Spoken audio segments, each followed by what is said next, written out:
Hello, YouTube. Different nations and religions have their own food taboos. The Russian Eastern Orthodox beliefs were no exception in this regard.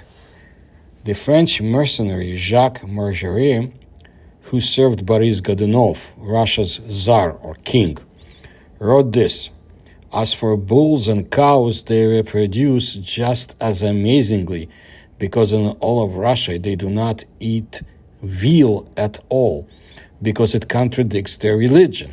So what's the matter? More sinful than human meat," according to that French observer of old Russia. An interesting case is described by the Swedish diplomat and traveler Peter Petri, who visited Russia at the beginning of the 17th century as an envoy of the King Charles IX. According to him, during the construction of the Oryol fortress, the workers faced such severe hunger that they were forced to eat human flesh and slaughter a calf. Well, upon learning about this, the Grand Duke ordered those who ate veal to be burned alive and the ashes thrown into the river, and those who ate human meat were forgiven and spared punishment. Petri explains such an act by saying that the Muscovites have an aversion to veal, and it is much more sinful to them to eat veal than human meat. Similar stories can be found in other historical sources. For example, Yakov Rutfel, a diplomat and traveler from the Duchy of Kurland, who also left a book about Russia, wrote that Ivan the Terrible brutally executed workers at the construction of the Vologda fortress because they bought, slaughtered, and ate a calf.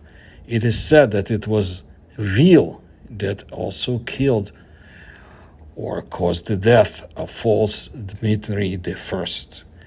The generic name False Dmitry or Pseudo Dmitry refers to various impostors who pass themselves off as the deceased Tsarevich or Prince Dmitry Ivanovich of Russia, the youngest son of Ivan the Terrible, or more correctly, Ivan the Fearsome, and claim the Russian throne during the time of troubles.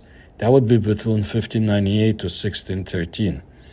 After the real Dmitry's death at the age of 8 in 1591, each of these impostors claimed to have miraculously escaped the assassination attempt that appeared to have claimed Dmitry's life, and in the case of the second Pseudo Dmitry and the third, also to have escaped the assassination that subsequently targeted Dmitry I and Dmitry II, the false ones.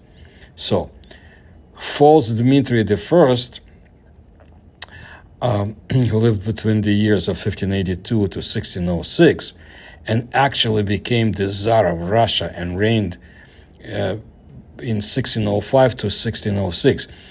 He actually instituted very interesting reforms in the country, very far-reaching and forward-looking, but his life was cut short.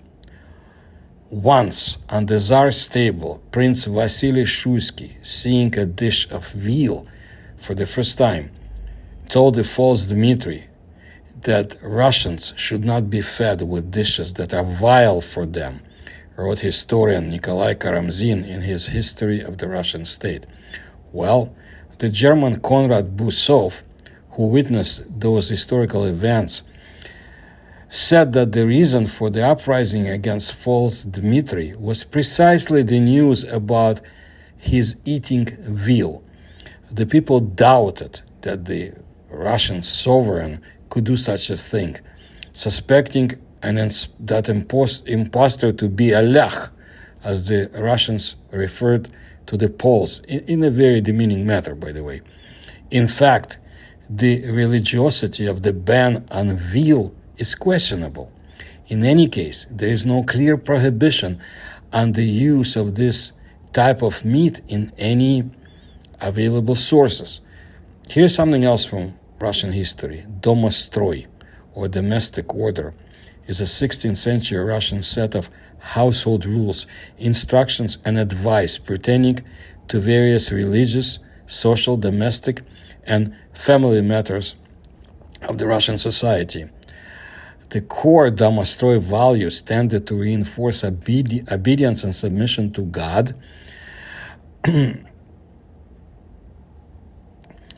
Tsar, and the Church.